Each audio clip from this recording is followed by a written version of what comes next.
My dog started acting terrified of his own leash, his food, and anything touching his neck. I thought it was my fault. The 5-star dog walker that I hired said it was just anxiety. Then I bought a hidden camera and discovered he was secretly putting an electric shock collar on my dog every single day. I am a 32-year-old woman, and for the last 4 years, my world has revolved around a 70-pound golden retriever mix named Max. I adopted him from a shelter when he was just over a year old. He had been found wandering on the side of a highway, skinny and scared of his own shadow. The first few months were challenging. He was terrified of loud noises, of raised hands, of being left alone. But with patience and routine and an obscene amount of love, he blossomed. He transformed from a timid, shivering wreck into the happiest, goofiest, most loving dog you could ever meet. His defining feature was his trust. He trusted that every day would bring a walk in the park, that every thrown ball would be a joyous game, and that every night would end with him snoring softly at the foot of my bed. He was not just a pet, he was my family. He was the steady, warm presence that had gotten me through a difficult breakup, a lonely pandemic, and the general chaos of life. Loving him and being loved by him was one of the purest joys I had ever known. Everything changed 6 months ago when I was offered a massive promotion at my job. It was the kind of career opportunity I had been working towards for a decade. It meant more responsibility, a significant salary increase, but it also meant longer hours and less flexibility. The biggest source of my hesitation was Max. My previous schedule allowed me to work from home 3 days a week and come home for lunch on the other 2. The new role would require me to be in the office from 8 in the morning until 6 at night every single day. The thought of leaving Max alone for 10 hours straight filled me with a deep, crushing guilt. He deserved better, so I decided to invest in what I thought was the best possible solution: a professional dog walker. I downloaded the most popular pet sitting app, a service called Waggle, and began my search. I was meticulous. I spent hours scrolling through profiles, reading every single review. I wanted the best. And then I found him. His name was Leo. His profile was perfect. He had over 300 reviews, and every single one was a glowing 5 stars. Pet owners raved about him. They called him the Dog Whisperer. They said their anxious dogs adored him, that their high-energy dogs came home tired and happy. His profile pictures showed him beaming, surrounded by a rotating cast of happy-looking dogs of all shapes and sizes. His bio was a masterpiece of professional charm. He wrote about his lifelong love for animals, his volunteer work at a local shelter, and his certifications in pet first aid. He seemed like a dream come true. I scheduled a meet and greet. Leo arrived right on time, wearing a polo shirt with the Waggle logo embroidered on it. He was clean-cut, articulate, and radiated a calm, confident energy. He got down on the floor to greet Max, letting him sniff his hand before gently stroking his back. He asked all the right questions about Max's routine, his diet, his favorite toys, his little quirks. Max, who can sometimes be shy with new men, seemed to warm up to him instantly. He was wagging his tail. He let Leo put the leash on him without any fuss. I was sold. I felt a huge wave of relief wash over me. I had found the perfect person to care for my dog. I hired him on the spot for a 1-hour walk, 5 days a week. The first 2 weeks were seamless. Leo would send me cute pictures of Max at the park, along with a little report card at the end of each walk. Max was such a good boy today. We practiced his sit and stay, and he did great. I would show the pictures to my coworkers, bragging about the amazing dog walker the first had found. I felt like I had solved the one major problem with my new job. I had managed to have it all. And then, the subtle changes began. They were so small at first that I barely registered them. It started with Max being unusually thirsty when I got home. Then I noticed he became hesitant when I would go to put on his regular collar in the mornings. He would lower his head and back away slightly, something he had never done before. I checked the collar for rough spots, thinking it might be irritating his skin, but found nothing. I chalked it up to him adjusting to the new routine, to me being gone so much. I told myself it was normal. He was probably just tired. Update 1. The small, nagging worries in the back of my mind solidified into genuine concern about a month into our new routine. Max started developing what looked like small, red sores on his neck, right under his collar line. They looked like infected bug bites or hot spots. I felt a pang of guilt, assuming I had not been cleaning his collar enough. I cleaned it thoroughly and applied a soothing balm to the spots, but they did not seem to get much better. Around the same time, I came home from a particularly long day at work, and Max was not waiting for me at the door. I found him curled up on his bed, and he did not get up to greet me. He just watched me with these sad, tired eyes. Later that evening, I noticed a fresh, small scratch on his snout. This, combined with the neck irritation, sent a jolt of alarm through me. I immediately texted Leo. I tried to keep the tone light and non-accusatory. I sent a picture of the scratch and mentioned the sores on his neck, asking if he knew what might have happened. His reply came back within minutes. It was, like all his communications, perfectly plausible and reassuring. He said Max had been chasing a squirrel with unusual determination at the park and had run headfirst into a thorny bush. As for the neck sores, he suggested it was probably a common skin allergy, maybe to a new plant blooming in the park. He wrote, "Poor guy, he plays so hard. I'll be sure to keep him out of the thick bushes from now on, and we can try a different route to avoid whatever is irritating his skin, so sorry about this." He even ended the message with a sad face emoji.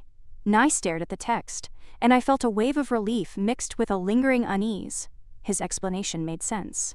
I wanted to believe him. The alternative, that this man I had entrusted with my most precious companion was lying to me, was too horrifying to contemplate, so I pushed the doubt away. But after that day, the changes in Max's behavior accelerated. He started to actively hide when he heard Leo's car pull up. He would cower under the bed or in the back of my closet. The hesitation around his collar turned into outright fear. He would flinch and whine if I tried to touch his neck. Our walks, which used to be the highlight of our day, became tense. He was constantly looking over his shoulder, pulling to go home almost as soon as we had left. The final straw came one Saturday morning. I was in the kitchen, and I dropped a metal pot on the floor. The loud clang echoed through the apartment. Max, who had been dozing peacefully in the living room, yelped as if he had been electrocuted. He scrambled to his feet, urinated on the floor in terror, and bolted into the bedroom, shaking uncontrollably. In 4 years, I had never seen him react like that. It was a deep, traumatic panic I had not seen since his first few weeks with me. Something was deeply, fundamentally wrong. My gut was screaming at me. I knew, with a certainty that chilled me to the bone, that this terror was connected to Leo. But I had no proof. I had only the word of a man with a 5-star rating against the unexplained trauma of a dog who could not speak. I felt powerless and sick with worry. I knew I could just fire him, but a darker thought entered my mind. If he was doing something to my dog, he was doing it to other dogs. I could not just let him walk away. I needed to know the truth. That afternoon, I drove to an electronics store and bought the best hidden nanny cam I could find. I prayed I was just being a crazy, overprotective dog mom. I prayed the camera would prove me wrong. I went home and set it up on a bookshelf in the living room, the tiny lens perfectly positioned to see the front door and the main living area. Update 2. Monday was one of the longest days of my life. I went to work, but I could not focus. I just stared at my computer, my stomach churning. I had the camera's app open on my phone, and at 1 p.m. I got a motion-activated alert. He was there. I forced myself to wait until I got home, terrified of what I might see.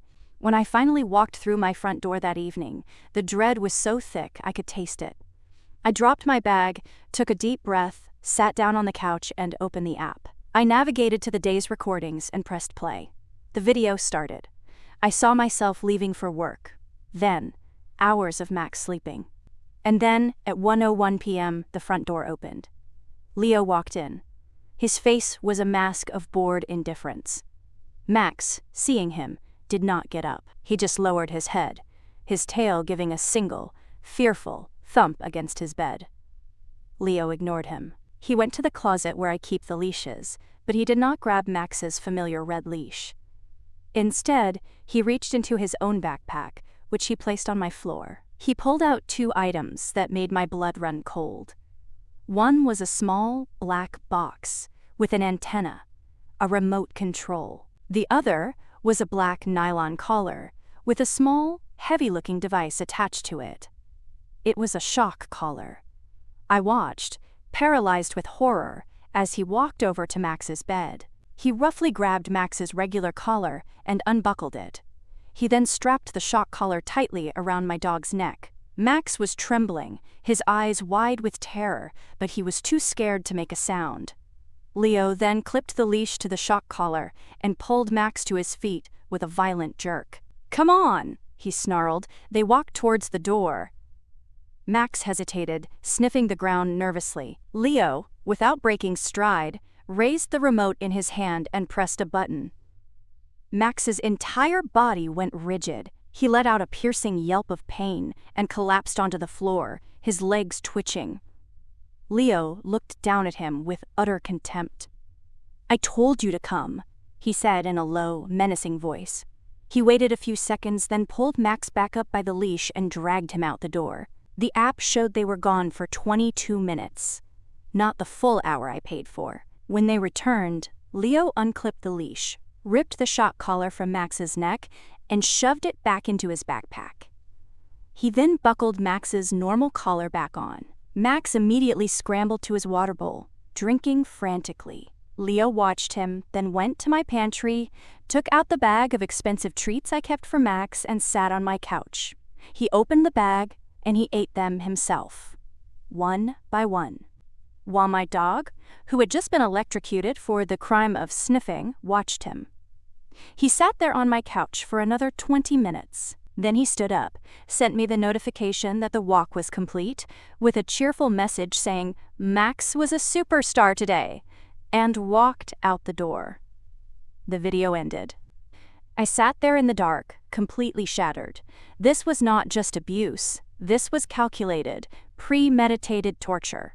He brought a weapon into my home to use on my dog.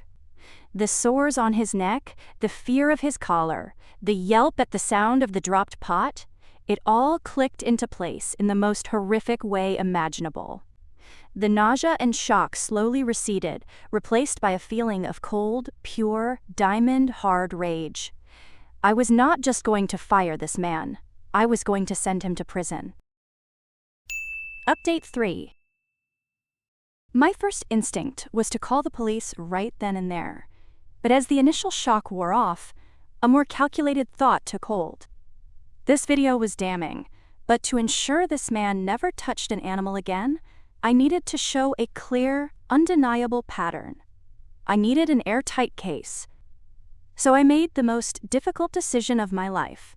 I decided to send Max on 3 more walks with that monster. It was a sickening choice. Every morning for the next 3 days, I would hug Max goodbye, my heart breaking, whispering apologies into his fur. I would go to work and feel like the worst person in the world. But I knew it was the only way. I moved the camera to a new spot each day. The footage I gathered was a catalog of horrors. Day 2, he used the shock collar when Max barked at a squirrel out the window. Day 3, he used it when Max was too slow to sit on command. Day 4, he did not even take him outside. He put the collar on, walked Max into the kitchen, and then shocked him every time he tried to follow Leo back into the living room, training him to stay on the cold tile floor. He was using torture as a convenience. By Wednesday evening, I had a library of evidence, 4 separate videos, each showing the deliberate, cruel use of the shock collar. I spent all night meticulously organizing the files. I labeled each video with the date and time. I wrote a detailed, minute-by-minute log of what occurred. I made multiple backups. The next morning, I took the day off from work. My first call was to the corporate headquarters of the Waggle app. I asked to be transferred to their trust and safety departments, specifically mentioning a severe animal cruelty issue with video evidence of a shock collar being used without consent. That got their attention. I was put through to a senior manager named Sarah. I explained the situation calmly. I told her I had hired their highest-rated walker and had discovered he was torturing my dog. I told her I had 4 separate videos. Sarah was audibly horrified. She asked me to email her my written statement and a link to one of the videos immediately. I sent the email with the video of Leo shocking Max for hesitating at the door. 20 minutes later, she called back. Her voice was shaking with anger. She told me Leo's account had been immediately and permanently suspended. She said they were opening a full internal investigation and would cooperate completely with any police investigation. She also told me something that made my blood boil. Leo had 6 other dogs scheduled for that very afternoon. My actions had already protected 6 other families from his hidden cruelty. My next stop was the police station. I walked in with my laptop, the external hard drive, and my detailed logs. The officer at the front desk's attitude changed the moment I said animal cruelty, shock collar, and video evidence. They brought me to an interview room to meet a detective from the Animal Cruelty Task Force. I laid out the whole story. And then, I played her the footage. She watched the first video, her expression hardening into a mask of cold fury. She did not even need to see the rest. She looked at me and said, "We are going to get this guy. I promise you." Update 4. The wheels of justice, once they started turning, moved surprisingly fast. The detective was incredible, the clear, premeditated nature of the crime. Bringing his own shock collar into my home made it a high-priority case. The Waggle app's corporate team was true to their word, providing the detective with all of Leo's personal information. 2 days after my visit to the station, the detective called me. She told me they had obtained a warrant for his arrest, as well as a search warrant for his home. They arrested him that morning. In his apartment, they found a collection of shock collars and other cruel training devices. He was not just a casual abuser, he was equipped for it.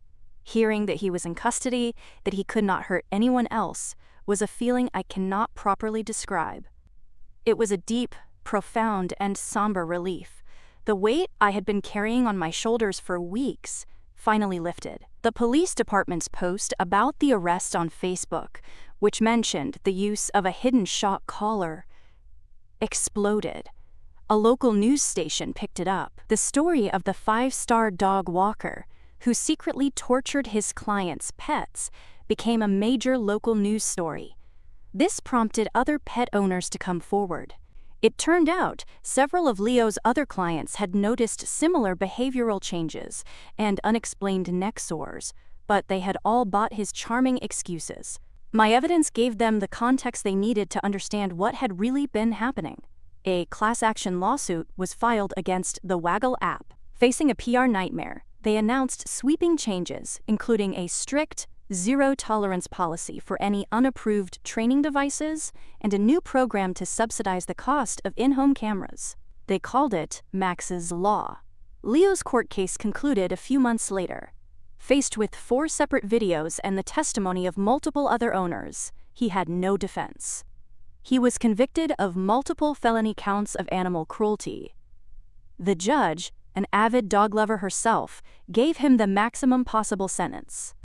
He was sentenced to 2 years in prison, 5 years of probation, and was legally barred from ever owning or working with animals again for the rest of his life. The healing process for Max has been slow. The trauma from the collar has left deep scars. He is still terrified of anything new around his neck, and loud, sudden noises can still send him into a panic. But he is getting better. We work with a wonderful behavioral trainer who specializes in trauma recovery. Slowly, I see glimpses of my old, happy-go-lucky dog returning. His trust in the world was broken, but his trust in me is stronger than ever. We saved each other once before, and we are doing it again. This entire ordeal was born from a nightmare, but it ended with a monster being held accountable and a community of pet owners becoming more vigilant. I learned the horrifying depths of human cruelty, but I also learned the incredible power of a gut feeling and the unwavering strength of the love you have for your family, even the furry ones.